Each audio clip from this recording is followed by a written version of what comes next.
Hello students, ये आपका part 5 video इस चैप्टर का। पार्ट 5 वीडियो में एक्सरसाइज 26.1 पे और क्वेश्चन नंबर है 17। कह रहा सदिश हो, यहाँ पे दो सदिश दिया है। एक दिया है आई कैप प्लस 2 जे कैप माइनस के कैप तथा दूसरा है 3 आई कैप माइनस जे कैप प्लस 2 के कैप में से प्रत्येक पर लंब इकाई सदिश का अदिश घटक निकाले। अच्छा, इन दोनों सदिशों पर हमें लंब इकाई सदिश मतलब ऐसा एक इकाई सदिश निकालना है जो दोनों पर लंब हो और उसका जो अदिश घटक होगा वो लिख देना है। चलिए, तो मैं यहाँ मान लेता हूँ जो आपके पास दोनों सदिश दिए हैं, एक को वेक्टर ए मान लेता हूँ, आई कैप प्लस का 2 जे कैप माइनस का के कैप, और दूसरे को वेक्टर बी मान लेता हूँ। ठीक है, तो वह है 3 आई कैप माइनस का जे कैप प्लस का 2। इन दोनों पर लंब हमें इकाई सदिश निकालना है। तो मैं यहाँ मान लेता हूँ, माना वेक्टर सी, वेक्टर ए तथा वेक्टर बी पर लंब है, या दोनों पर लंब है। अच्छा, जब ये लंब है तो मैं यहाँ वेक्टर सी बराबर में कुछ लिख लेता हूँ। मान लो लिख लेता हूँ मैं आपका एक्स आई कैप प्लस वाई जे कैप और प्लस जेड के कैप, ये हम लोग यहाँ पर मान लिए। ठीक है, तो चूंकि आपके पास पहला लेते हैं कि वेक्टर सी वेक्टर ए पर लंब है, तो इन दोनों के लिए इन दोनों का डॉट प्रोडक्ट, सी और ए का डॉट प्रोडक्ट हम लोग क्या लेंगे, 0 लेंगे। तो यहाँ से हमें प्राप्त हो जाएगा x प्लस में 2y माइनस का z बराबर में 0, समीकरण 1। दूसरा जो है c वेक्टर जो है b पर भी लंब है, तो इन दोनों का डॉट प्रोडक्ट क्या हो जाएगा, यह भी आपका 0 होगा। यानी c और b का डॉट प्रोडक्ट तो आपका आ जाएगा 3x, ठीक है, माइनस का y, ध्यान से देखो 3x माइनस का y और प्लस का 2z बराबर में आपका 0, यही ना होगा। तो ये आपका समीकरण 2 हो जाएगा। समीकरण 1 और 2 से पहले x y z निकालते हैं। समीकरण 1 तथा 2 से हम लोग ब्रज गुणन विधि पढ़े हैं ना, उसी का अप्लाई करेंगे। यहाँ लिख दो x, यहाँ लिख दो y और यहाँ लिख दो z। और मैंने आपको ट्रिक बता रखा है कि आप पहले y z वाले को लेना, ठीक है, फिर z x वाले को और फिर x y वाले को। मैंने 10th में भी आपको पढ़ाया था BCCAB। पहले ध्यान रखना वाई जेड वाले को लेंगे, वाई जेड के गुणांकों को, फिर आपका जेड एक्स के गुणांकों को, और फिर एक्स वाई के गुणांकों को, इस तरह से। तो वाई जेड यानी कि 2 माइनस 1 माइनस 1 2, और जेड एक्स के तो पहले जेड वाले को माइनस 1 1, फिर आपका 2 और फिर आपका 3। ठीक है, कोई दिक्कत नहीं है। अब यहाँ पे x और y वाले को तो 1 2 3 और माइनस का 1, यही ना हो जाएगा। चलिए, और इसके बराबर में मैं ले लूंगा लेमडा, क्योंकि x y z तीनों है ना जी, इसलिए यहाँ 2 ही समीकरण और 3 आपके x y z निकला, इसलिए मैं इसे लेमडा के बराबर मान लेता हूँ। x बटा में नीचे क्या आ जाएगा 4 माइनस का 1, y बटा में माइनस का 3 माइनस का 2, z बटा में माइनस का 1 और माइनस का 6 बराबर में लेमडा। आगे सॉल्व करते हैं तो x बटा 3 y बटा बराबर में y बटा माइनस 5, y बटा माइनस का 5 और यहाँ हो जाएगा z बटा माइनस का 7 बराबर में लेमडा, z बटा माइनस का 7 और बराबर में लेमडा। तो यहाँ से x बराबर में 3 लेमडा हो जाएगा, y बराबर में क्या हो जाएगा माइनस का 5 लेमडा, और z बराबर में माइनस का 7 लेमडा। चलिए अब आगे देखते हैं। तो यहाँ पे इसलिए वेक्टर सी बराबर में तो x आई कैप ये ना था, तो यानी कि हो जाएगा 3 लेमडा आई कैप माइनस का 5 लेमडा जे कैप, और आपका हो जाएगा माइनस का 7 लेमडा के कैप, यही ना हो जाएगा। यहाँ से लेमडा कॉमन कर लेते हैं तो हो जाएगा यहाँ से 3 आई कैप माइनस का 5 जे कैप माइनस का 7 के कैप। तो यहाँ से हमने वैल्यू निकालना होगा अभी लेमडा का। तो चूंकि ये हमारा क्या है, एक इकाई सदिश है, वेक्टर सी इकाई सदिश, चूंकि वेक्टर सी एक इकाई सदिश है, इकाई सदिश है, यूनिट वेक्टर है ये। तो जब ये आपका इकाई सदिश है तो इसका मैग्नीट्यूड 1 के बराबर होगा ना जी। यहाँ से हम लोग लेमडा का मान निकाल लेते हैं, तो हो जाएगा लेमडा का मैग्नीट्यूड और फिर रूट अंडर 3 का स्क्वायर माइनस के 5 का स्क्वायर और प्लस माइनस के 7 का स्क्वायर और बराबर में 1 लेमडा, और ये क्या आ जाएगा रूट अंडर कितना हो जाएगा यहाँ पर, ये पॉजिटिव ही होगा, लैम्डा का मान यहाँ धनात्मक ही लेना होगा। चलिए यहाँ पे कितना आ जाएगा, 3 का स्क्वायर 9, ये 25 और 7 का स्क्वायर 49 हो जाएगा और बराबर में आपका 1। आगे सॉल्व इनको जोड़ लेते हैं तो कितना आ जाएगा यहाँ पर 83 हो जाएगा ना, रूट अंडर 83 बराबर में, यानी कि लैम्डा बराबर में आ जाएगा 1/√83। ठीक है, तो इसलिए वेक्टर सी का मान हो जाएगा 1/√83 और ब्रैकेट के अंदर हो जाएगा 3i कैप माइनस का 5j कैप और माइनस का 7k कैप, यही ना है जी। अब सब में मल्टीप्लाई कर दो, तो मल्टीप्लाई कर दोगे तो आ जाएगा 3/√83i कैप माइनस का 5/√83j कैप और माइनस का 7/√83k कैप। ठीक है, तो वेक्टर सी का यूनिट वेक्टर आ गया और इसके अदिश घटक क्या हो जाएंगे, तो अदिश घटक आपका यहां से आ जाएगा 3/√83 माइनस 5/√83 और माइनस का 7/√83। समझ गए। चलिए क्वेश्चन नंबर 18 देखिए, बहुत ही सिंपल सा क्वेश्चन है। यहाँ दिया है यदि वेक्टर ए बराबर में 2i cap minus j cap plus k cap और वेक्टर बी बराबर में दिया है i cap minus 3j cap minus का 5k कैप, तो एक सदिश वेक्टर सी ज्ञात करें ताकि वेक्टर ए, वेक्टर बी और वेक्टर सी एक समकोण त्रिभुज की क्रमागत भुजा है। ठीक है, हमें वेक्टर सी को यहाँ पर ज्ञात करना है। मैं यहाँ पर एक समकोण त्रिभुज ले लेता हूँ। अब बात हुई कि कौन वेक्टर ए होगा, कौन वेक्टर बी होगा और कौन वेक्टर सी होगा, यहां से समझिए। चूंकि आपके पास वेक्टर ए बराबर में दिया है 2i कैप माइनस का j कैप और प्लस का k कैप और वेक्टर बी बराबर में दिया है i कैप माइनस का 3j कैप और माइनस का 5k कैप।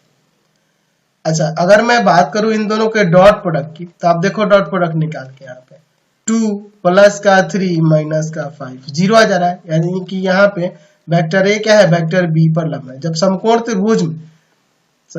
त्रिभुज की दो भुजाओं के डॉट प्रोडक्ट, दो भुजाओं के सदिश के डॉट प्रोडक्ट जीरो है, यानी कि वो एक दूसरे पर लंब होंगे, यानी कि इसको वेक्टर ए और इसको वेक्टर बी, या इसको वेक्टर बी इसको वेक्टर ए मान लेंगे। तो ये आपका वेक्टर ए है और यह आपका वेक्टर बी है। ठीक है, तो अगर मैं इसका नाम ए बी और सी दे देता हूं, ए बी और सी दे देता हूं, ठीक है, तो मैं यहाँ पर वेक्टर ए सी की बात करूंगा तो वह वेक्टर ए बी और प्लस वेक्टर बी सी के सम के बराबर होगा, यानी vector A plus vector B के बराबर हो जाएगा। तो ये वेक्टर ए सी जो है हम क्या है, ये आपका वेक्टर सी है। ठीक है, यानी कि हमें वेक्टर सी निकालने के लिए क्या करना होगा, vector A plus vector B को जोड़ना होगा, यानी कि आ जाएगा आपका क्या है 2i कैप माइनस का j कैप प्लस का k कैप और प्लस का i कैप माइनस का 3j कैप और माइनस का 5k कैप। यहाँ पे ऐड कर दो, आपका आ जाएगा। तो कितना हो जाएगा 3i कैप माइनस का 4j कैप और माइनस का 4k कैप। यहां से यह आपका आंसर आ जाएगा। समझ गए। चलिए अगले क्वेश्चन पे चलते हैं। चलिए क्वेश्चन नंबर 19 देखिए, क्या कह रहा है, 3√2 परिमाण वाले zx तल में स्थिति सदिश ज्ञात कीजिए। zx तल में स्थिति सदिश यानी कि वहां y नियमक 0 हो जाएगा आपका, जो सदिश इस पर लंब है, जो दिए गए सदिश पर लंब है। तो मैं मान लेता हूं, माना वेक्टर a बराबर में क्या हो जाएगा, वेक्टर a बराबर में मैं यहां पर ले लेता हूं i कैप और प्लस में k कैप, यहाँ पे x लगा देता हूं और यहाँ पे z लगा देता हूं। ठीक है, समझ गया ना, z x तल में बात हो रही है ना जी, यहाँ y वाला 0 हो जाएगा तो x i कैप, तो ये आपका सदिश हो जाएगा, ये आपका सदिश हो जाएगा, एक स्थिति सदिश हो जाएगा जो z x तल में स्थित है। ठीक है, और इसका परिमाण कितना कर रहा है, 3√2 का है, यानी कि इसका मैग्नीट्यूड कितना है आपका 3√2 है और यह सदिश इस सदिश पर लंब है। तो मैं दूसरा वाला जो सदिश दिया उसे मैं वेक्टर बी ले लेता हूं, वह आपका 2i cap plus j cap और प्लस में 2k कैप। ठीक है, यही ना दिया है जी। चलिए, तो चूंकि ये आप सदिश दूसरे को वेक्टर बी मान लिए और ये इस पे लंब है, वेक्टर ए वेक्टर बी पर लंब है आपके पास, कर है ना, तो दोनों के डॉट प्रोडक्ट क्या होंगे, 0 हो जाएंगे। चलिए तो डॉट प्रोडक्ट निकालिए, 2x आई कैप और प्लस में 2z k cap, sorry 2x plus 2z हो जाएगा ना ये। डॉट प्रोडक्ट क्या हो जाएगा, 2x और प्लस में 2z बराबर में 0, ये ना आ जाएगा। आई कैप डॉट प्रोडक्ट 1 हो जाएगा। यहाँ के वाले के साथ आपको पता ही है डॉट प्रोडक्ट कैसे निकाला जाता है। 2 कॉमन करते हैं, x प्लस जेड बराबर में 0, यानी कि x प्लस जेड बराबर में, ये जाके भाग करेगा 0 हो जाएगा। तो यहाँ से हम लोग z का वैल्यू क्या लिख लेंगे, माइनस का x लिख लेंगे। अब देखिए, चूंकि वेक्टर a का मैग्नीट्यूड कितना है, 3√2 है, तो अगर मैं मैग्नीट्यूड की बात करूं तो वह क्या हो जाएगा, √x का स्क्वायर प्लस में z का स्क्वायर बराबर में 3√2। दोनों तरफ वर्ग कर देते हैं, दोनों तरफ वर्ग करने पर दोनों तरफ स्क्वायर करेंगे तो ऐसे रूट हट जाएगा, x square plus Z square, इधर स्क्वायर करेंगे तो आपका 18 आ जाएगा, 3 का स्क्वायर 9, 9 दूना 18 आ जाएगा। चलिए चूंकि z का मान माइनस x है, z बराबर माइनस x रखने पर माइनस x रख देते हैं, तो देखिए क्या हो जाएगा, x स्क्वायर प्लस जेड की जगह क्या आ जाएगा, माइनस एक्स स्क्वायर है तो स्क्वायर दे दो, तो यहाँ देखो प्लस का ही एक्स स्क्वायर आएगा, यानी 2x स्क्वायर हो जाएगा बराबर 18। यहाँ से सॉल्व करेंगे तो एक्स स्क्वायर बराबर 9, यानी कि x बराबर में आ जाएगा प्लस माइनस 3। अच्छा, x का प्लस माइनस 3, तो यहाँ से z बराबर में क्या हो जाएगा, माइनस प्लस 3। देख लो, क्योंकि जब मैं प्लस में रखूंगा, प्लस में 3 रखूंगा तो यहाँ माइनस का 3 आएगा, जब माइनस में रखूंगा तो प्लस में, यानी कि यहाँ पे माइनस प्लस 3 आ जाएगा z का वैल्यू। इसलिए जो हमें जो स्थिति सदिश निकालनी थी, स्थिति सदिश वेक्टर a जो था वह कितना हो जाएगा आपका, क्या हो जाएगा, तो प्लस माइनस 3 आई कैप और माइनस प्लस 3 k कैप। तो यहां से आप चाहो तो प्लस माइनस 3 निकाल लो, यहाँ आई कैप और माइनस का k कैप बच जाएगा। यही आपका स्थिति सदिश निकल जाएगा, जो दिए गए सदिश पर लंब है और जो z x तल में स्थित है।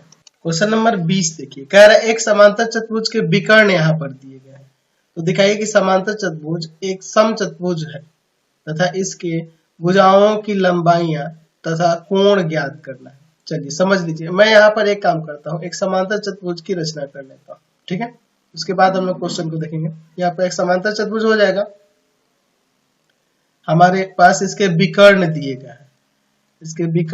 गए हैं, इस समांतर चतुर्भुज के हमारे पास क्या दिए गए हैं, विकर्ण दिए गए। इसका नाम कुछ लिख लेते हैं, ए बी सी और ये डी। चलिए अब देखिए, इसके बाद ये प्रतिच्छेद बिंदु ओ ले लेता है। यहाँ पे मान लेते हैं, माना ए बी सी डी एक समांतर चतुर्भुज है। अच्छा, जब समांतर चतुर्भुज दिया है और उसके विकर्ण दिया है, तो उनके विकर्णों का अगर मैं डॉट प्रोडक्ट निकालूंगा, यानी कि यहाँ पे वेक्टर AC जो है ना, वेक्टर A के बराबर है, 3 आई कैप, ठीक है, और या आप जरूरी नहीं है, आप वेक्टर AC की जगह AC को आप BD भी ले सकते हो, उससे कोई दिक्कत नहीं है, AC लीजिए या BD लीजिए। एक और काम सकते हैं, वेक्टर AC को हम लोग बड़ा वाला वेक्टर B मान लेते हैं, क्योंकि इसमें फिगर में बड़ा दिख रहा है, ठीक है, तो उसे मैं वेक्टर B ही मानूंगा तो वो अच्छा रहेगा। वह क्या है आपका 2 आई कैप प्लस का 3 जे कैप, जिसका मैग्नीट्यूड ज्यादा हो वही आपका वेक्टर AC हो जाएगा, ठीक है, और जिसका मैग्नीट्यूड उससे थोड़ा कम हो, छोटे वाले को ले लेते हैं, वेक्टर BD, और वेक्टर A के बराबर है, वह है आपका 3 आई कैप माइनस का 4 जे कैप और माइनस का k कैप। चलिए अब यहाँ थोड़ा ध्यान से देखिए, यह आपका वेक्टर B है और यह आपका वेक्टर A है, ये ना है जी। अब यहाँ पे हम लोग जानते हैं कि ये जो समांतर चतुर्भुज हम लोग पढ़े हैं ना जी, ये समांतर चतुर्भुज हम लोग जानते हैं कि विकर्ण जो होता है ये दो आसन्न सदिशों के योग के बराबर होते हैं, हम लोग देखे हुए हैं। लेकिन उससे पहले हमें दिखाना है कि यह समांतर चतुर्भुज एक समचतुर्भुज बनाता है, तो समचतुर्भुज के विकर्ण एक दूसरे पे क्या होते हैं, लंब होते हैं। तो अगर इनका डॉट प्रोडक्ट 0 आ गया तो लंब हो जाएंगे ना जी एक दूसरे पे। चलिए तो मैं दोनों का पहले डॉट प्रोडक्ट निकाल के देखता हूँ, वेक्टर A और वेक्टर B का, यानी कि BD और डॉट में वेक्टर AC, तो हो जाएगा यहाँ पे 6 माइनस का 12 और प्लस का 6, 0 आ जा रहा ना, इसलिए कह सकते हैं कि यह एक ABCD एक, ऐसे लिख देते हैं, ABCD एक समचतुर्भुज है। पहले तो ये हमें दिखाना था, ये हमने दिखा दिया, समचतुर्भुज है, हमें समचतुर्भुज दिखाई देगा। अब इसके क्या करना है, इसकी भुजाओं की लंबाई निकालनी, भुजाओं की लंबाई निकालनी। तो चाहो तो आप ये मैं सदिश ही निकाल देता हूँ, ए बी और ए डी निकाल देता हूँ। तो मैं एक काम करता हूँ, ए बी वेक्टर और ए डी वेक्टर की बात करता हूँ, ठीक है। चलिए तो यहां से आप देख लो, वेक्टर ए बी और प्लस में वेक्टर ए डी बराबर में होगा वेक्टर ए सी, है ना। समांतर चतुर्भुज के योग के नियम से, समांतर चतुर्भुज के योग के नियम से, योग के नियम से ये हो जाएगा। तो यहां से वेक्टर ए बी प्लस में वेक्टर ए डी बराबर में ये क्या है, वेक्टर बी हो जाएगा। इसी वेक्टर बी है, ये समीकरण 1 ले लेता हूं। फिर उसी तरह से मैं अगर इस विकर्ण की बात करूं तो वह होगा वेक्टर बी ए और प्लस में वेक्टर बी सी बराबर में हो जाएगा वेक्टर ए। ये भी समांतर चतुर्भुज के योग के नियम से। अब ये बीसी को, बी ए को मैं ए वेक्टर ए बी माइनस का लिख सकता हूँ निगेटिव वेक्टर में, प्लस में वेक्टर बी सी बराबर में वेक्टर ए। ये समीकरण 2 लेते हैं। अब दोनों समीकरणों को लेते हैं, समीकरण 1 तथा 2 से, समीकरण 1 तथा 2 से, ठीक है। चलिए तो क्या हो जाएगा, वेक्टर ए बी प्लस में वेक्टर ए डी पहले वाले में है बराबर में वेक्टर बी, और दूसरे वाले में है माइनस का वेक्टर ए बी और प्लस का वेक्टर बी सी बराबर में वेक्टर ए। यही ना है जी। तो ये तो आपका कट जाएगा ना। तो यहां से क्या हो जाएगा आपका, यहां आ जाएगा वेक्टर ए डी प्लस में वेक्टर बी सी बराबर में vector B plus vector A, vector B plus vector A. चलिए अब यहाँ फिगर में देखिए, यहाँ पर अगर मैं बात करूं ए डी और वेक्टर बी सी की, तो ए डी बराबर में बी सी होगा ना, ये दोनों बराबर ही होंगे। वेक्टर ए डी बराबर में होगा वेक्टर बी सी, समांतर चतुर्भुज इसलिए होगा ना जी। तो मैं यहाँ पर ए डी को हटा के बी सी ही लिख देता हूँ, या ए डी रहने देता हूँ, बीसी को हटा के एडी लिख देता हूँ, वेक्टर एडी बराबर में वेक्टर बी का मान हमारे पास दिया है 2i कैप प्लस का 3j कैप और माइनस का 6k कैप, और वेक्टर ए का मान दिया है 3i कैप माइनस का 4j कैप माइनस का k कैप। तो चलिए अब यहाँ से 2 वेक्टर एडी बराबर में क्या हो जाएगा, ऐड करो 5i कैप माइनस का j कैप माइनस का 7k कैप। 2 को डिवाइड में लिखेंगे तो वेक्टर एडी बराबर में यहाँ से आ जाएगा, वेक्टर एडी बराबर में आ जाएगा आपका 5/2i कैप माइनस का 1/2j कैप और माइनस का 7/2k कैप। हमने ऊपर अभी वेक्टर ए बी और एडी का देखा था, चूंकि वेक्टर ए बी प्लस में वेक्टर ए डी बराबर में वेक्टर बी आपका था ना जी। देख लो ये वाला समीकरण 1 जो आया था समीकरण 1 से। तो मैं यहाँ पे वेक्टर ए बी को ऐसे ही रहने देता हूँ, ये पहले ज्ञात करना है। ए डी की बात करें तो ये रहा 5/2 वेक्टर आई कैप माइनस का 1/2j कैप और माइनस का 7/2k कैप, और वेक्टर बी का मान तो आपके क्वेश्चन में दिया था 2i कैप प्लस का 3j कैप माइनस का 6k कैप। इसको ले जाकर उधर घटाकर सॉल्व कर देते हैं।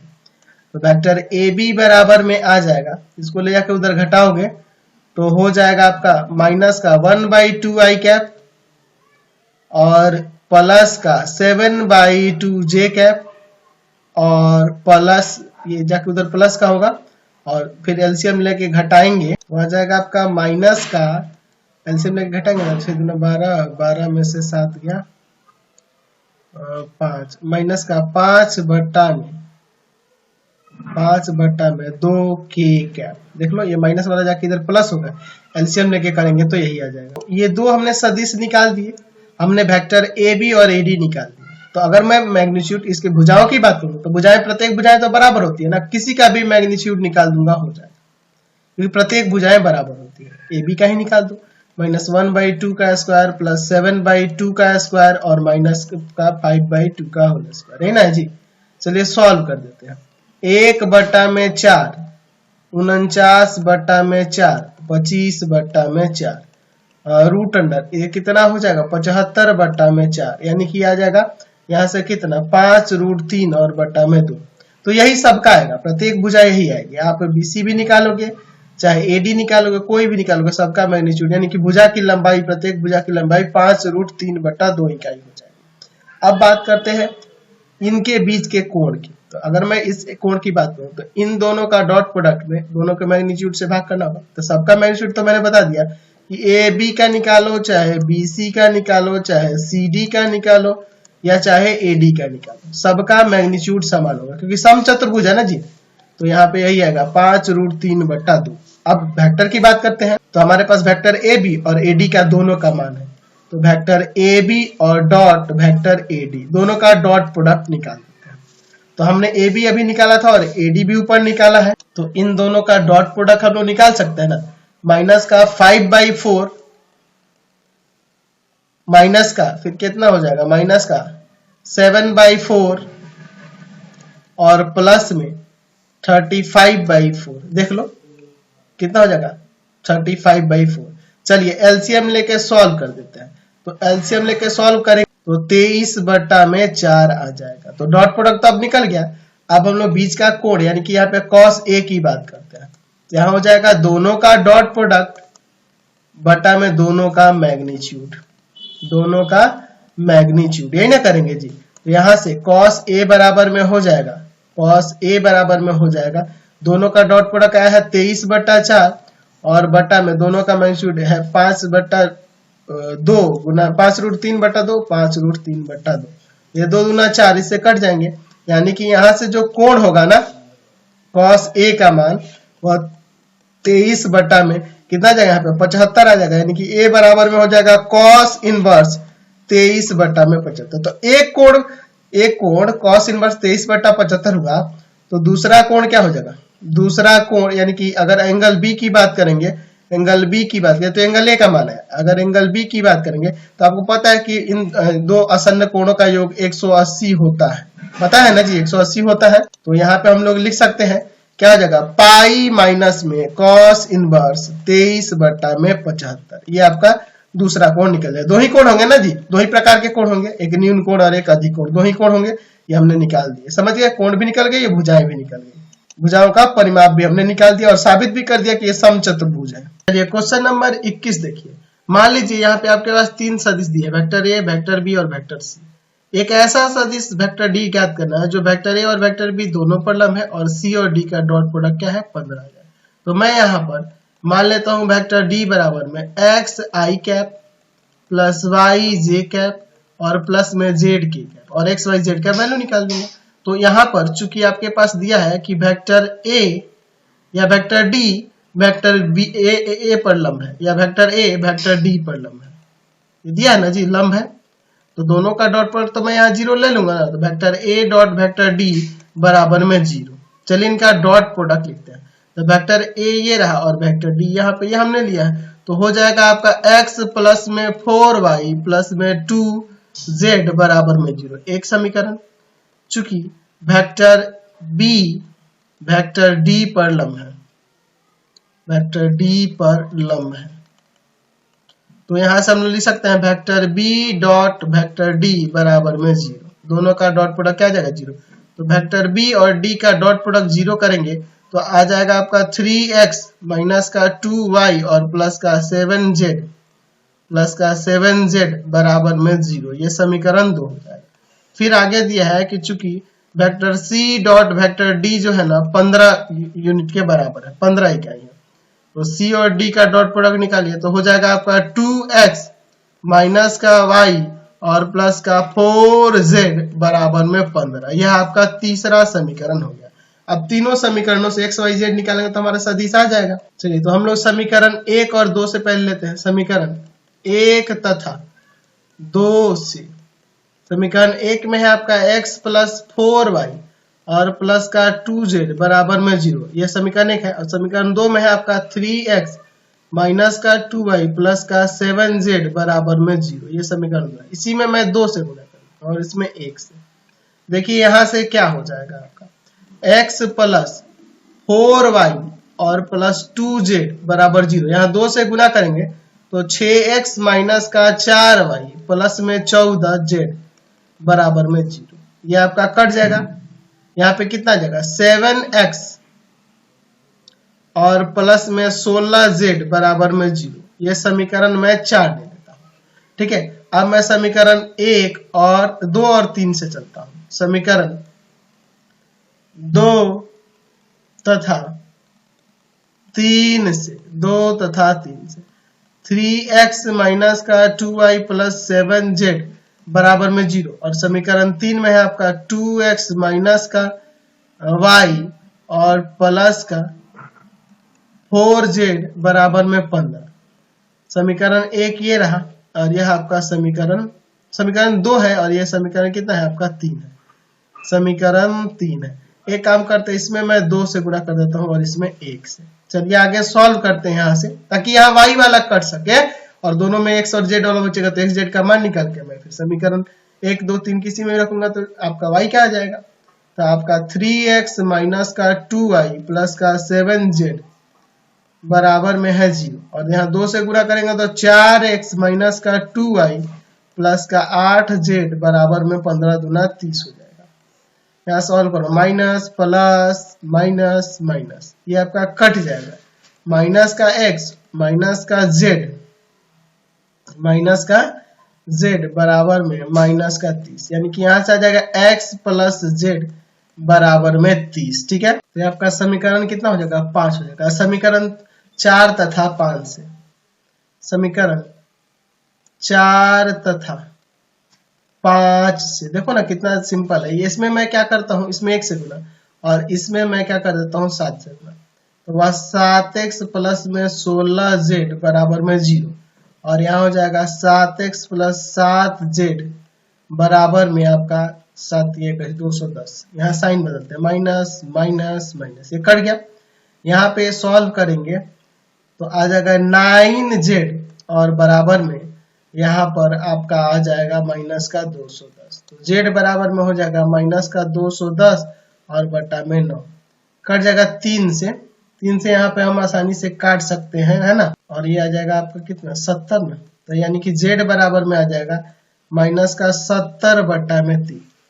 तो चूंकि x प्लस z बराबर में है 30, समीकरण क्या हो जाएगा 5 से, समीकरण 5 से x प्लस z बराबर में है 30, तो x का z का वैल्यू रख देते हैं माइनस का 70 बटा 3 और बराबर में 30, ये जाके उधर घट जाएगा तो आ जाएगा यहाँ पे कितना x का वैल्यू कितना आ जाएगा। तो यहाँ से x का वैल्यू आ जाएगा, ये माइनस वाला उधर जाके प्लस का होगा, 3 3 9 और 9 7 16, हाँ तो 160 और बटा में 3। समीकरण 1 में x तथा z का मान रखने पर, देखिए x और z का मान रखिएगा समीकरण 1 में, तो क्या आ जाएगा वहां से आपका आ जाएगा y का मान। तो y का मान आप निकाल लेना, मैं बता दे रहा हूँ y का मान आ जाएगा आपका माइनस का 5 बटा 3। इसलिए वेक्टर c बराबर में x i कैप, x का मान है 160 बटा 3, अच्छा, और माइनस का y कैप 5 बटा 3 j कैप और फिर आपका y j कैप हो गया ना, और प्लस z k कैप, तो z का वैल्यू माइनस का 70 बटा 3 k कैप। तो अब यहाँ से कॉमन कर लेते हैं, तो कॉमन कितना होगा 5 बटा 3 हो जाएगा। 5 के पारे में 5 3 15 5 10 32 i कैप माइनस का j कैप और माइनस का यहाँ कितना बचेगा 14 5 70 14 k कैप, 14 k कैप, यही आपका आंसर हो जाएगा। समझ गए। अब नेक्स्ट वीडियो में आगे क्वेश्चन को देखेंगे। इस वीडियो को यहीं पे इन करते हैं। आपको हमारे 3 चैनलों को सब्सक्राइब करना होगा। पहला है पाथफाइंडर क्लासेस छपरा, दूसरा है आपका भारती भवन रविकांत सर,